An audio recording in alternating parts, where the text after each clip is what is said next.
That breaking news on the Lower East Side, where 4 people have been killed.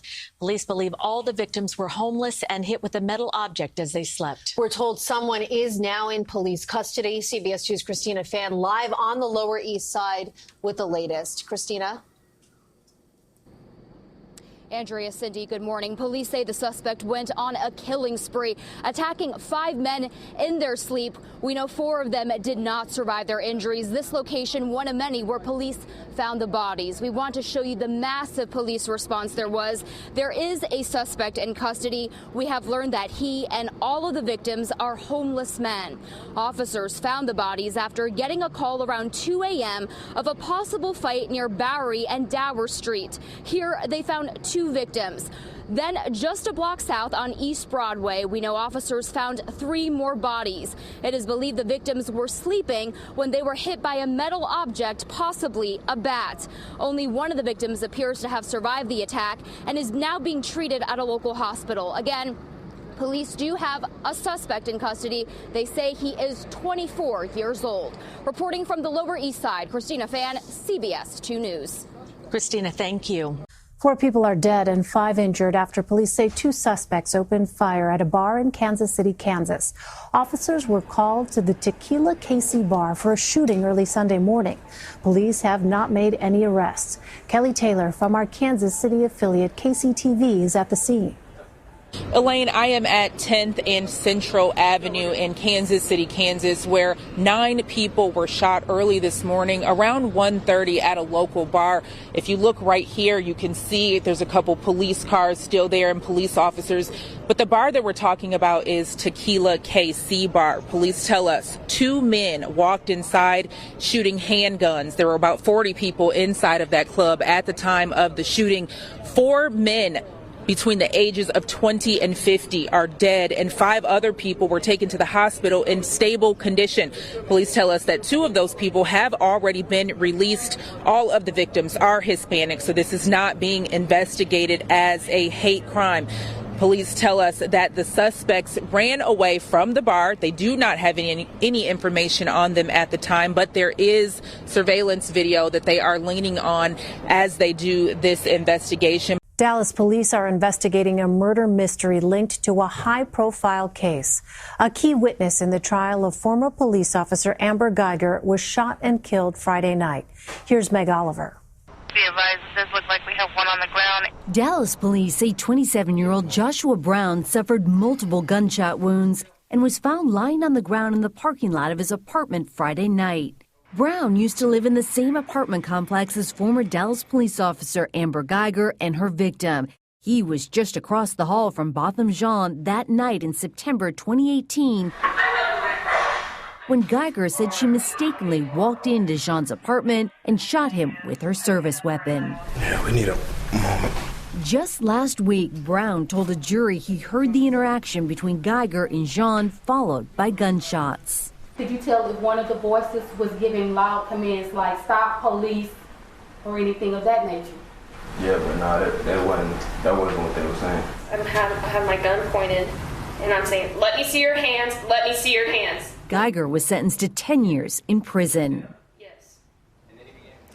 Dallas police are still searching for a suspect and a motive. Several witnesses say they saw a silver 4-door sedan speed away from the apartment complex. The Dallas County prosecutor called Brown's testimony brave and said that he came forward to testify when others wouldn't. Elaine? A lot of open questions, Meg. Thank you. President Trump and the new backlash this evening after his sudden decision to withdraw U.S. troops from a key border area of Syria. Abandoning Kurdish soldiers are allies who fought side by side with the U.S. to defeat ISIS and who now hold thousands of ISIS prisoners. We were on the ground on the front lines in Iraq near the Syrian border just weeks ago, the fight against ISIS fighters still raging.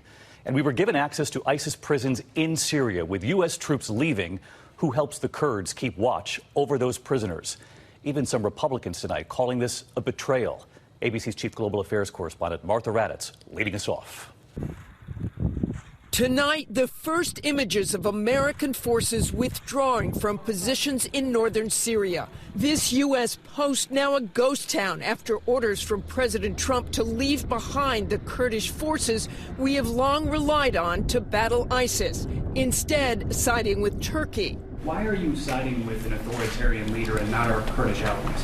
Well, I'm not siding with anybody. We've been in Syria for many years. You know, Syria was supposed to be a short-term hit, just a very short-term hit, and we were supposed to be in and out. We want to bring our troops back home. The U.S.-backed Syrian Kurds have lost thousands of soldiers in that fight. Just a year ago, President Trump saying he would not forget their sacrifice. They fought with us. They died with us. But they're great people. And we have not forget. We don't forget. I don't forget. But now the president is abandoning them, essentially giving the green light to Turkey to clear the Kurds out of northern Syria. Trump making that decision after a call from Turkey's president, who considers the Kurds terrorist insurgents. Just weeks ago, David was on the front lines with U.S. forces in Iraq, not far from the Syrian border, where the fight against ISIS is still very much alive. ABC News obtaining images of a strike on ISIS fighters. This is where they've retreated to. We found them because they got up and moved. They went over to another location to pull some weapons out. When they went back into their bed down location, then we were able to go ahead and conduct a strike on them. Without the Kurds, the Pentagon fears a resurgence of ISIS. The refugee camps in Syria are also under Kurdish control, filled with ISIS fighters, where some children now celebrate the ISIS flag. ISIS flags inside that camp? That's right, raising ISIS flag. Children were dancing around the flagpole. It's a legitimate concern that this is becoming a breeding ground. Absolutely. Tonight, the president's move sparking anger on Capitol Hill, including from some of the president's strongest supporters. Senate Majority Leader Mitch McConnell saying it would increase the risk that ISIS and other terrorist groups regroup. Lindsey Graham calling Trump's decision irresponsible. If we abandon them, good luck getting anybody to help America in the future with radical Islam, Al-Qaeda, and ISIS. And former UN Ambassador Nikki Haley saying of the Kurds, leaving them to die is a big mistake. President Trump, aware of growing concern, is also warning Turkey tonight in a tweet, saying that if Turkey does anything that I, in my great and unmatched wisdom, consider to be off limits, I will totally destroy and obliterate the economy of Turkey. And so let's get to Martha Raddatz with us live tonight. Martha, you and I were talking about those prisons. ABC News was given access in Syria where they hold thousands of ISIS fighters. And you'll remember one fighter who told us if he was released, he would rejoin ISIS and kill Americans.